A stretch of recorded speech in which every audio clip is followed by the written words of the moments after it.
The Allen Company is celebrating 48 years in transportation. Stop by and see us at Matt's, booth 18193.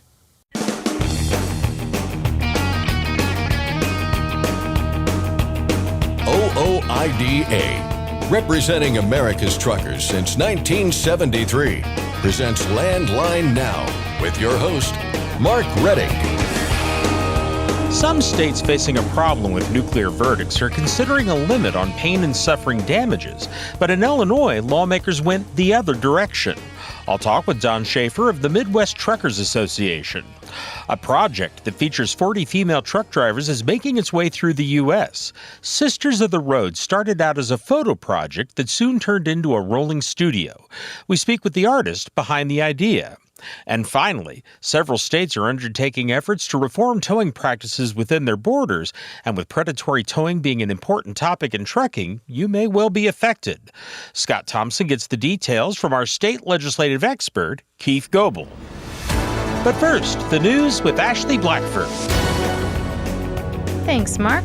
The Federal Motor Carrier Safety Administration is giving the public more time to submit information about lease purchase agreements.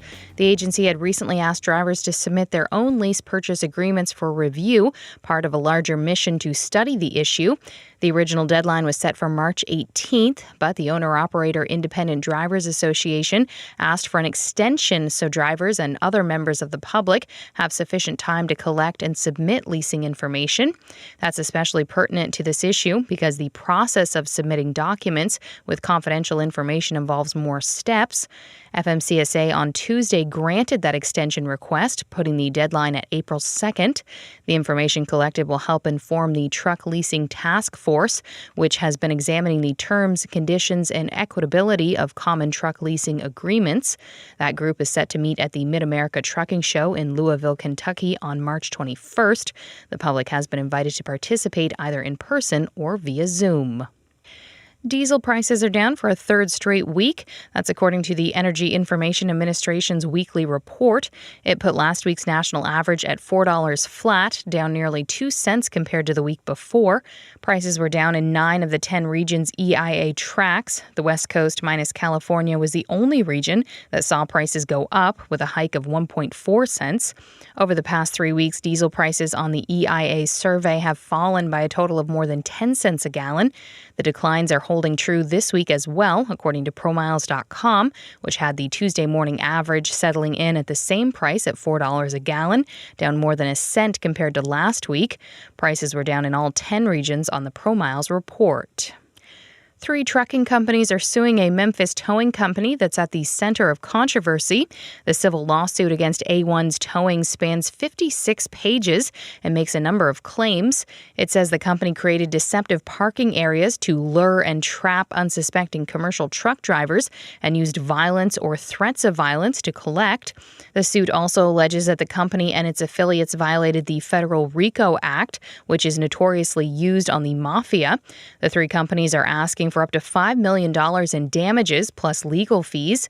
A flood of complaints have been made against A1's towing in recent months, including allegations of booting and towing semis from truck stops and then charging thousands of dollars to release the vehicles. Last week, the Memphis Transportation Commission voted to temporarily suspend the company's towing permit. A similar suspension was handed down in November following complaints from motor carriers, but the company got back to work after that 30-day window was up. A1's towing has responded to the allegations before, denying them outright, saying what they're doing violates no law. An increase in overall load volume for all 3 equipment types last week. According to Robert Rouse at DAT, the number of weekly load posts on DAT rose 9.4%. Typically, the first week of the month, we see a little bit slower because everybody's moving a ton of freight that last week of the month. So that was a good sign. When we look at the number of trucks on the DAT load board, they also increased by about 10%, up to 386,000 trucks last week. This is pretty typical amount of available trucks for this time of year. We are seeing the number of carriers leaving the market start to slow down, which is another good sign that the market is potentially at its bottom and might start going the other direction here. soon, hopefully. Rouse says vans came in at $2.04 a mile, reefer was $2.39 a mile, and flatbed was $2.54 a mile. 5 people were killed Monday in a crash involving a commercial truck and school bus. Illinois State Police say it happened on Route 24 in Rushville when the school bus crossed over into oncoming traffic and hit the truck, which was hauling sand. The bus driver, 3 students on the bus, and the truck driver were killed. An investigation is underway. The governor of Oregon has paused plans to toll Interstate 5 and 205 in the Portland area. In a letter, Governor Tina Kotek told the Oregon Transportation Commission that there's too much uncertainty about the plan to move forward right now. The plan was to impose per-mile tolls on both interstates in and around Portland to help pay for freeway projects and reduce congestion. While toll collections on Interstate 5 and 205 are not in the cards for now, Governor Kotek said her decision would not affect plans to toll an Interstate 5 replacement bridge connecting Oregon to Washington. The Commercial Vehicle Safety Alliance's 5-day human trafficking awareness initiative is underway throughout Mexico this week. The campaign is designed to educate commercial motor vehicle drivers, motor carriers, law enforcement officers, and the general public about the crime of human trafficking, the signs to look for, and what to do if you suspect someone is being trafficked. Jake Elovirta, CVSA's Director of Enforcement Programs, emphasizes that this is not an enforcement campaign. It is strictly designed to tamp down on human trafficking. It really is to, when they're talking, taking the extra time where normally they may just be doing the inspection. Like when we do road check, you're talking to the driver, you're doing the inspection of the vehicle. Very similar, only it isn't focused towards the inspections, just they're in the normal day-to-day operations, having the outreach with the drivers. So if a driver comes into a weigh station and he's inspected, that inspector or trooper or officer may take another extra 5 to 10 minutes to talk with the driver and say, what do you know about human trafficking? And have you seen signs of it? Do you know who to call if you happen to see human trafficking? If you suspect someone is in a human trafficking situation or you are the victim of human trafficking, call the U.S. National Human Trafficking Hotline at 888-373-7888 or text 233-733. The hotline is open 24 hours a day, 7 days a week. CVSA's annual campaign was held in the U.S. in January and in Canada in February. PS Logistics has announced yet another acquisition. This time it's for Illinois-based flatbed carrier Yordi Transport. Terms of the deal were not announced. PS Logistics has been aggressively expanding its reach in recent years. In 2024 alone, the company has now acquired 3 separate carriers. And here's another acquisition. TFI International is acquiring LTL carrier Hercules Forwarding, which specializes in U.S. to Canada cross-border services. The terms of this deal weren't announced either. Hercules Forwarding operates 210 trucks out of 31 terminals. And finally, a stray dog in British Columbia is on the hunt for its owners after it boarded a commuter train and went for a ride. UPI reports that the dog was found unattended aboard a train. The attendants took the dog to Animal Services. The shelter will hold the dog for 96 hours before its owner loses the right to reclaim it. But the shelter is optimistic the dog's family will come looking for their 4-legged friend. That's Landline Now News for today. I'm Ashley Blackford. Thanks, Ashley. Next, I'll discuss a new law that could allow more nuclear verdicts in Illinois with Don Schaefer of the Midwest Truckers Association. We'll be back in just a moment with more of the program. Please stay with us. I'm Mark Reddick, and this is Landline Now. Thanks for listening. Be sure to like and subscribe. If you want more content, go to landline.media to get updated news, information, and archived editions of our show. Once again, that's landline.media. Penske owns and operates some of the best-maintained vehicles on the planet. Our used trucks come with a 5-year maintenance report and pre-sale inspection. So if you're in the market for a top-quality pre-owned truck, look no further. Search our inventory today at PenskeUsedTrucks.com. Control your toll costs and eliminate tolling headaches with Prepass Tolls. Prepass Tolls means toll volume discounts. Just one invoice for all tolls and fewer violations. Call 877-878-5970 or go to Prepass.com. Ready to make more money? Use a better load board. For a limited time, get 50% off TruckStop Loadboard Pro. Just go to truckstop.com/go and enter promo code READY2023 when you purchase Loadboard Pro. Buckling up keeps everyone safe on the roads. Learn more at www.sharetheroadsafely.gov. Paid for by FMCSA. Landline Now, welcome back. The topic of nuclear verdicts is hot right now in the trucking industry, and one of the key components of that problem is pain and suffering damages awarded in court cases. Some states are considering action to limit those damages, but in Illinois, lawmakers are going the other direction, with a new law that opens the door wide to high court judgments. One of the people working against that measure is Don Schaefer, president of the Midwest Truckers Association. I spoke with him recently about the situation in Illinois. Well, I wanted to talk with you regarding this new law in Illinois, HB 0219, regarding pain and suffering damages. And I want to start with this, Don. What exactly does this new law call for? It's going to really affect wrongful death cases here in Illinois. And not just trucking, but I mean, it can be anything in regards in the public realm from a legal standpoint. Illinois is one of those states that is, I suppose you could say, trial lawyer friendly. And what we've seen is that this has been pushed by the legal industry for, probably for, a couple of reasons, obviously.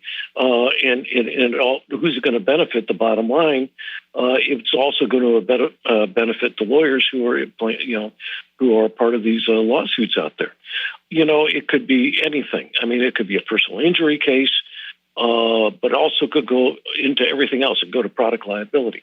Anything that could be defined as a wrongful death. As one person said, it's a new avenue of recovery, for plaintiffs in these wrongful death cases. And correct me if I'm wrong, but what it essentially does is it takes any kind of lid off of pain and suffering damages. They have an unlimited cap. Yeah, and you said the magic words, unlimited cap. Unlimited cap in this situation because of the fact that, here in Illinois, when this law passed, we've in the past only allowed compensatory, damages that were part of a judgment. And, Illinois is one of there's still quite a few states out there who did limit it. But when this, the law passed last spring, and it passed, it was clear cut. The bill was sponsored by a trial lawyer. The bill was pushed through the House. The sponsor was a trial lawyer. The sponsor in the Senate was a trial lawyer. And the bill, was ran through, and it was all Democrats. It was a clear party line vote. Democrats voted, in favor of the bill, Republicans against. Went to the governor, and the governor very quickly, signed the bill. And in just because of the fact that it was a clear party line vote, basically told us that, the fact is that, a certain group of lawmakers in the state of Illinois are beholden to the trial lawyers. And, the trial lawyers snapped their fingers and basically saw an opportunity for them to benefit. Sure, it's going to benefit the parties involved. But who's going to be the litigants are going to be the big beneficiary of all this, in fact, by, opening up to pain and suffering. I'm wondering, Don, what the law was previously in Illinois. Obviously, it wasn't unlimited before. They wouldn't have had to do this. But was there a cap or was there a system that put some kind of limit on these damages? Yeah, Illinois was like a lot of states. Basically, it in the past, the law was, pretty, I suppose they say, I kind of think they defined it as fair and just. And the fact is that, Illinois was one of 16 states that held on to this, and just because of the fact that they did not allow for recovery of punitive damages in these wrongful death cases, it kind of said, well, we aren't trying to use this as an opportunity to cash in, but on the other hand, passage of this sends a clear signal and not just to trucking, but to any entity that deals with, exposure to possible wrongful death cases. It basically now sends a clear message. Hunker down, because you think catastrophic cases are bad now in the industry. This just makes it 10 times even worse. I'm wanting to talk a little bit about why the legislature decided to take up this issue. You mentioned that the trial lawyers were pushing for it, and the legislator who introduced it was a trial lawyer. But was there a particular incident that spurred the legislature to action, or was it something else? No, I think this has just been brewing for a long time. The problem we face in Illinois, and this is just one situation. The previous year we dealt with another a situation. We had the what was called BIPA, the Biometric Information Protection Act, basically where hundreds of millions of dollars of potential damages are going against companies because of this law, which was signed into law last year. And what that law was basically saying that, if you had BIPA and you were dealing with those types of situations, any trucker in Illinois can tell you a lot of what that means. But the fact is that if they're taking a face print, fingerprint, anything like that, going into a warehouse, going into a yard, and they take an identifier of you and you have not consented to it, that the Illinois law allows you to sue, that company for basically withholding your personal information without your consent. That was a push by the trial lawyers because of the fact that they could clearly see, the fact that there's an opportunity to, first of all, turn up business, but then also to, for their fees, to generate income for them. So it's not just what we're dealing with right now with the pain and suffering situation on the wrongful death cases, but there's a track record of the trial lawyers targeting this industry as a gravy train, and they're going to come after us on catastrophic cases for anything and everything that's out there. And as long as the courts are friendly to it in Illinois, it's going to continue. I'm wondering if you could talk a little bit. I mean, you've talked about the impact of this law, generally speaking, and to some extent what it would do to trucking. But there's a secondary impact there, and that is, of course, the insurance policies that truckers have to carry. And with potentially higher and higher judgments, of course, that could have an impact there. Taking a look at the situation, what impact specifically could this have on what truckers pay for insurance and on trucking insurance overall? Well, insurance basically is one of those situations where, a trucking company lives and dies by their insurance carrier. If an insurance carrier and you're based and domiciled in Illinois, this is going to be a predominating factor in terms of your cost of operation, especially for a trucking company that finds itself as a potential litigant in a case like this. It could force the company out of business. And there have been several well-known cases out there, Illinois companies. And these were good-sized Illinois trucking companies that basically declared bankruptcy because of the fact that they have been victims of cases against them. And if it's a wrongful death case, in a lot of these, that the company just said, that's it, and they shut down and filed for bankruptcy.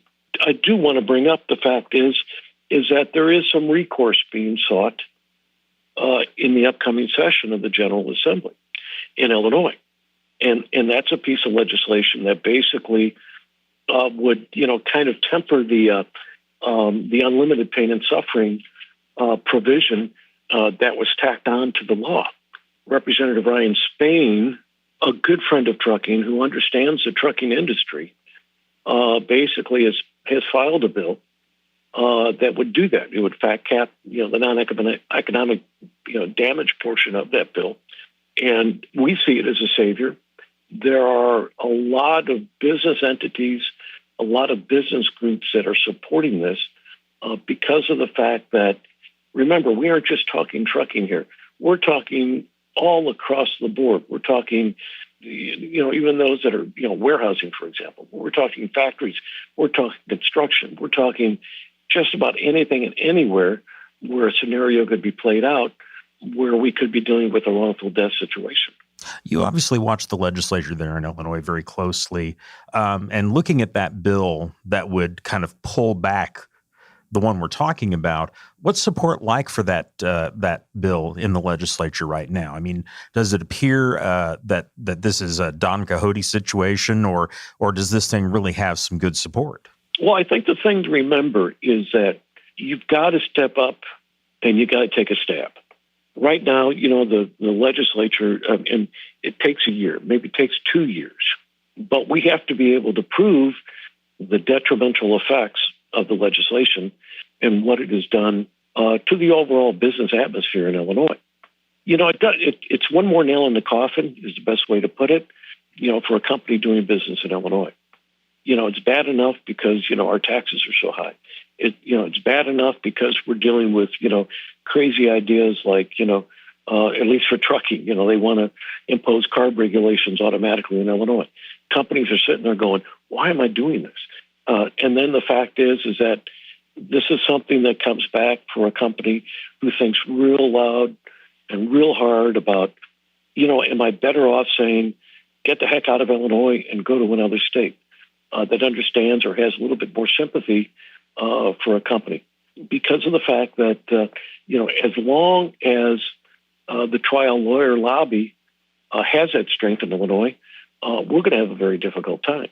But we've got the groups, we've got the manufacturers, the chambers, the business contractors, the truck entities. All these groups are working together, to get our message out there and to say, hey, we understand what you tried to do, but here's what it's really doing. The same thing we saw with BIPA.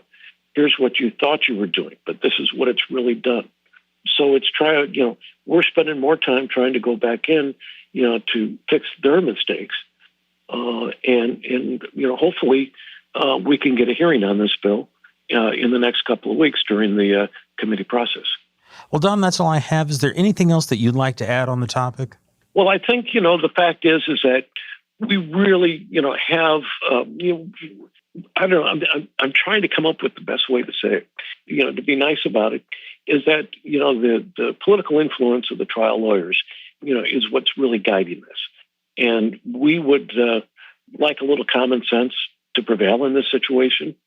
And hopefully we could get some if we can get a hearing. And that's all we ask right now is to give us a hearing so we can get our message across. Will we get it through this year? We don't know, but we're going to try. Okay. Don, thank you very much for your time. I certainly appreciate it. Glad to do it. That was Don Schaefer, president of the Midwest Truckers Association, talking about a new law in Illinois that allows for unlimited pain and suffering damages in wrongful death cases. For Landline Now, I'm Mark Reddick. A few notices we wanted to remind you about.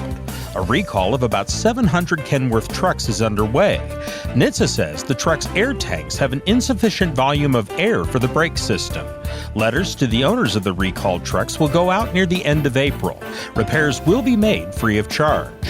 And OOIDA is encouraging Illinois members to call their state lawmakers over a bill named HB 1634, which requires Illinois to adopt California emission standards and eliminate the sale of fuel-powered cars and trucks by 2035. Get contact information for your state lawmakers at fightingfortruckers.com. We'll be back in just a moment. I'm Mark Reddick, and this is Landline Now.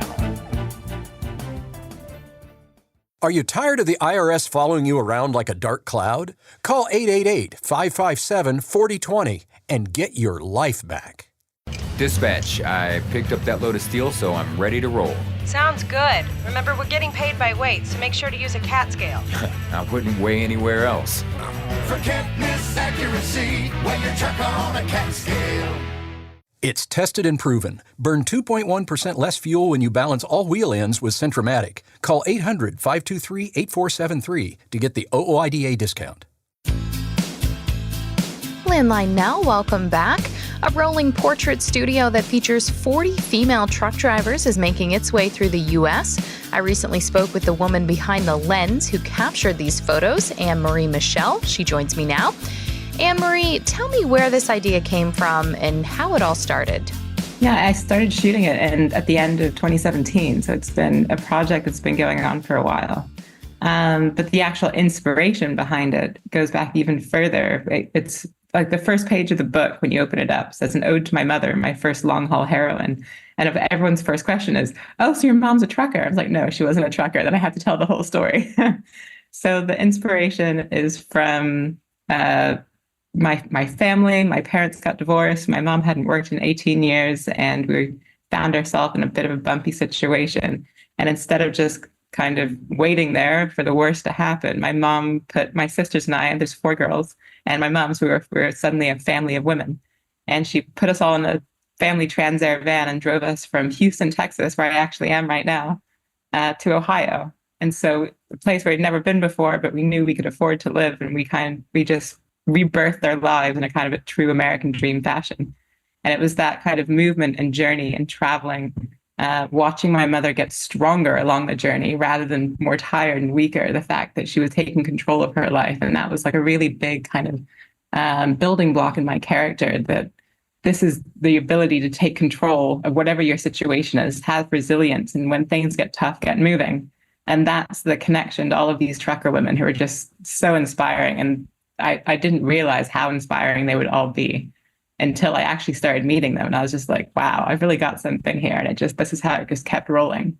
And so, this happened to you growing up. Where did the idea come from? And I know you're a photographer, but the project of photographing women truck drivers behind the wheel, where did that idea come from? Well, I was actually working as a fashion photographer. So my background's in fashion photography, celebrity photography. So I have quite a shiny aesthetic, I suppose. So just for me, this project was just for me, to make me happy. And like, I was kind of, I needed a bit of a sorbet course refresher after all of my commercial work. And so I went, I just decided one day, I was like, I fancy going on an adventure and meeting some trucker women and going to shoot some portraits. And I didn't actually plan on showing them to anyone. And then after I shot a few of the women, I decided to record their stories at the same time, because all of them had such amazing stories. And after collecting all this stuff, I was just like, I can't just let this sit here and be just for me. I have to share it with the world, because the world needs to hear these women, their voices. And they're such a small part of a large male-dominated industry, that this is kind of how this tour came about. This is the amplification of their world, their voices, to be seen, to be heard, to be recognized, celebrated. And yeah, this is where we are today, which is the dream. And how did you find these women? Did you just stop at truck stops along your journey and photograph them? Yeah. So when I started the project, I decided, okay, I'm going to go and photograph some trucker women. I'd never met a trucker woman. I'd never actually met a trucker. But I figured my idea was, I live in London. I'm London based. So I got a flight to Orlando, and I went and sat in a truck stop in Orlando for 3 days. No women came in.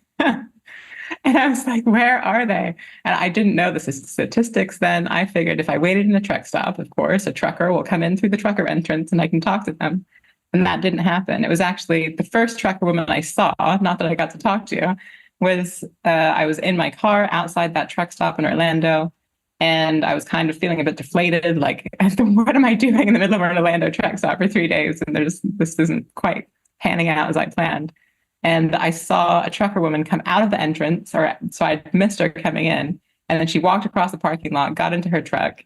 And I was like, oh my gosh, there's a trucker woman. So I leap out of my car. I go running over there. I'm waving my arms around, trying to get her to stop. Like, hi, trucker woman, speak to me.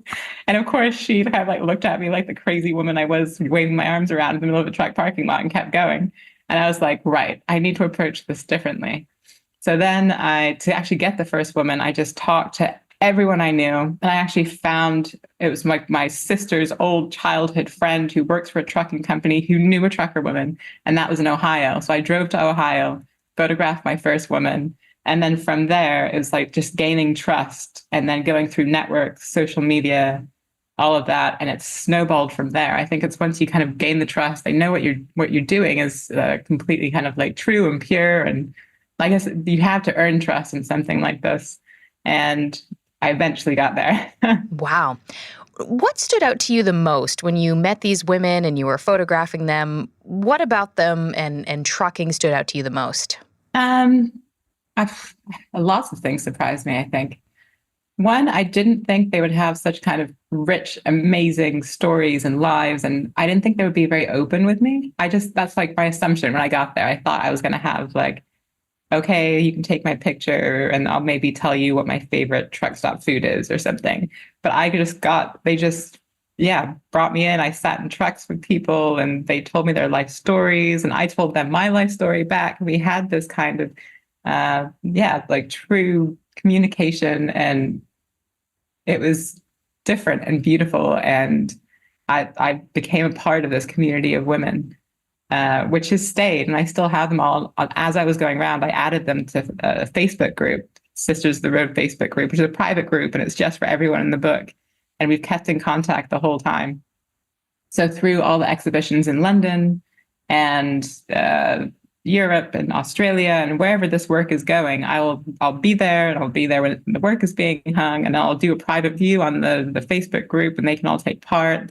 Or if there's a projection room in the gallery, I ask the women to, what would you like the exhibitors to hear from you? What would you like to do with this? And they will send me a video, and I'll project it in the projection room.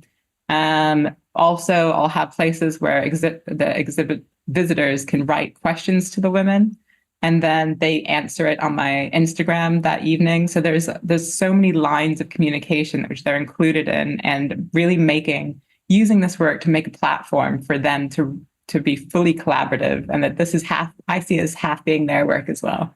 It's not just mine, it's very much theirs, which is why, it had to come back to the America. That's like when I asked them what they wanted out of this, they say, it has to come back into our world. This is going around the world. Everyone else is seeing this. We can see what's happening, but no one here knows it exists. And so this has always been the one mission for me, that I had to get it back into their worlds, because that's the promise I made them. So that's why this tour is so important and special, and I'm so pleased to be here.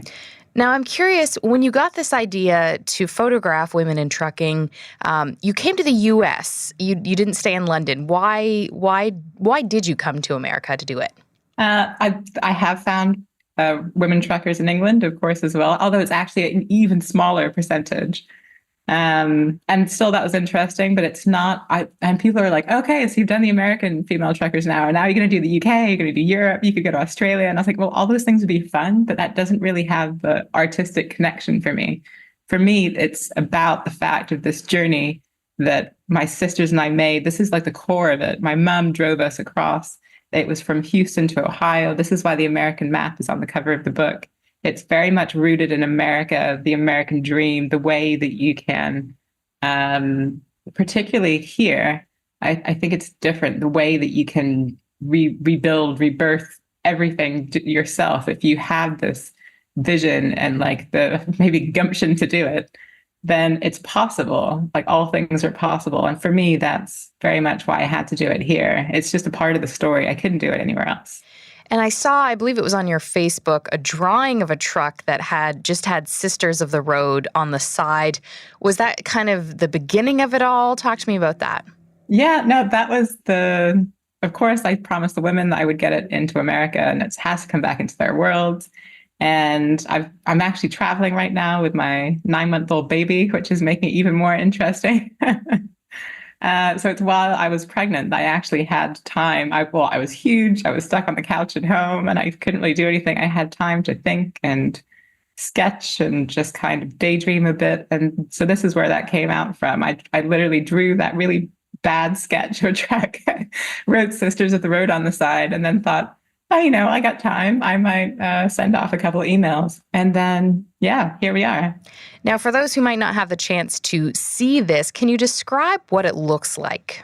Sure. So when you it's the trailer's wrapped. You can keep an eye out for a big golden yellow trailer traveling across. You might see it, take a picture, and then put it on Instagram and tag us, because we'd like to see who's got eyes on. And then once you actually walk into the trailer, you go into a little vestibule area and then through some curtains, and then it looks like a high-end art gallery. It's been built really beautifully. And there's 8 prints of trucker women on Chromolux prints. So they're actually printed onto metal. I thought it was really important that these women's portraits who drive these huge metal rigs are actually immortalized on these huge metal prints, which they're 48-inch prints. They feel life-size. And then you kind of walk through the trailer, and at the end, there is a TV monitor screen where you can see the journey so far. You can see some of the women telling their stories. We have music from Bill Weaver, who's been at all of my installations across the world. He's a trucker, singer-songwriter, and a huge supporter of all these trucker women as well. So it's an immersive art experience. And yeah, come and check us out. What do you hope these women feel, throughout this entire process of you photographing them and talking to them and them having a chance to have their voices heard? What do you hope they feel throughout this whole thing? I suppose from a photographer perspective, like I come from a background of fashion and celebrity photography. So I'm trained, I went to London College of Fashion and trained in fashion photography. So that's where my skill set is. And within that, I use my skills to elevate whatever I'm taking. So if you think of Versace shoe, you photograph that person in a Versace shoe to elevate them. They're almost godlike. We have all these glossy ways of working to make these glossy images. And I think people have commented on the trucking images that I've made that it's like almost glossy meets gritty. And so you can see my kind of traditional fashion photography, celebrity photography way of working seeping into this kind of documentary form that I've been working on. And so I hope that they feel elevated, like they feel celebrated, acknowledged. I hope they feel proud and so much love has gone into this project, and I have so much respect for these women and inspired by them. And that's the nice thing about photography. You get to share it with the world. And I hope everyone else can see this vision as well, and that this kind of glow comes back to these women so they know how amazing they are, which they know. I've seen a few of the photos, and they're absolutely stunning. I think your description of gritty meets glossy is perfect, perfect description of it. How different was it photographing, you said you've photographed celebrities and models. How different was it having women truck drivers in front of your lens and photographing them? Yeah, it was actually really refreshing. I thought refreshing would be the one word I'd use. I guess models and celebrities and things, they know how to work in front of the camera. They have this like shiny facade. They're used to being in front of the camera. It's like we have, like as a fashion celebrity photographer, you have this kind of communication. We both know what's going on. Everyone knows what the deal is. And we just kind of, you get the glossy shot and then you kind of move on. And with these trucker women, there was no facade. There was just this like beautiful, raw truth. And yeah, I loved it. It was something that I'm not shooting fashion right now anymore because I kind of feel like I can't go back to it right now because I got so much out of this. So I'm kind of shifting over to documentary a bit more.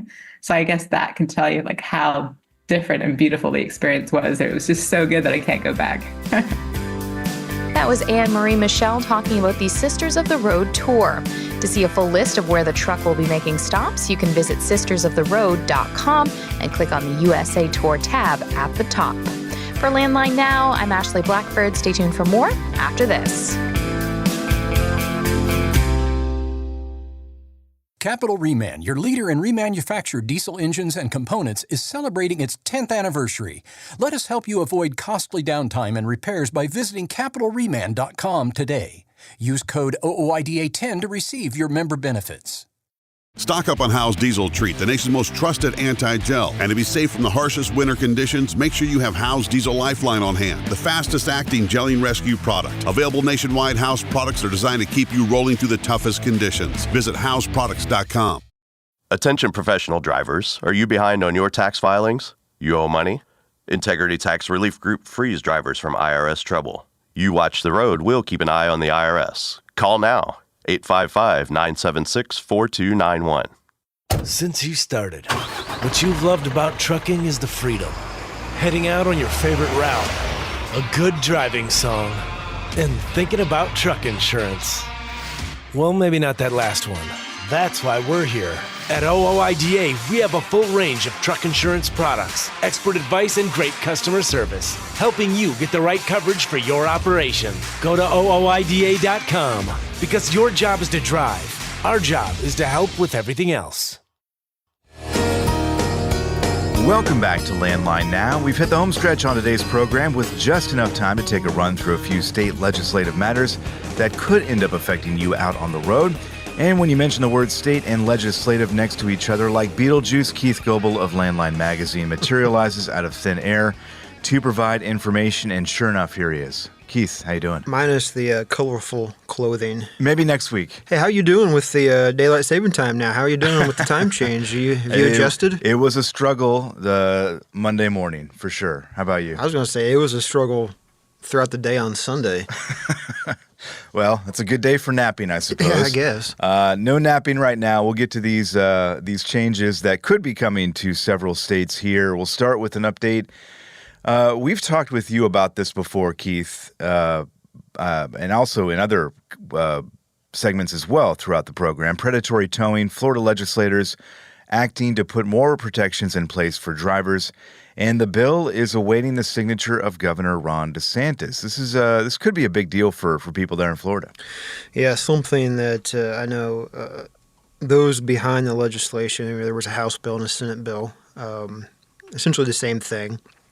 And legislature went with one of those and got it through the state house. And I know it's been years at the legislature that they've been trying to do something, but it's an extensive issue. Of course, truck drivers are well aware, but the issue has been getting lawmakers their understanding, comprehension of the rules as they are now in Florida and changes that need to be made, and agreeing with all of these provisions that they have included with this legislation. That interestingly, there are the House and the Senate lawmakers who sponsored this legislation.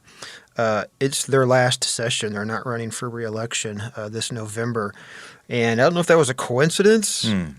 I don't know why that would. I mean, sometimes you'll have a lawmaker it's in their last session, where they essentially have a who gives a rip. I'm going to introduce this, and that's that sort of mentality. But hey, it's something that they were able to get done, and I know that folks have been waiting a long time for. In Florida, they have some very, I say, set rules, somewhat extensive. They don't have a statewide maximum rate for towing there in Florida.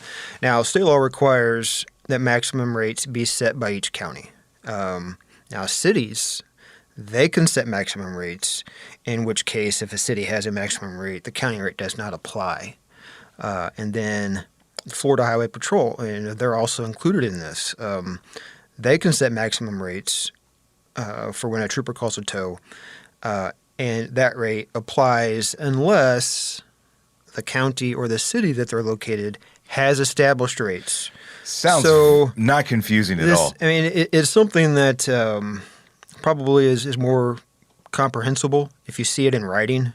Sure. As compared for me trying to explain it. But trying to address what those rules have been, and they felt that it is necessary to make not an overhaul of the towing rules there at the state, but definitely make some changes that are more, a little bit more friendly for truck drivers. Well, yeah, and the biggest thing I think is a transparency element of all this, right? They've got to maintain a rate sheet. They've got to make sure that that rate sheet is posted and made available for people when they are requiring towing services. And again, we've seen this time and time again where, truck drivers, to no fault of their own, something happens, they need their truck to be towed, and they end up getting a huge bill, not knowing ahead of time what they're looking at there. So this is part of that. Yeah, definitely the focus being on non-consensual tows, legislation that it's requiring counties to establish maximum rates that towers, can charge for cleanup and disposal of, hazardous materials, non-hazardous materials that are incidental to a non-consensual tow. In cities, there also would be permitted to enact such rates. And talking about posting these rates, a requirement that rates would have to be posted online. Counties, cities, the Florida Highway Patrol, they would be required.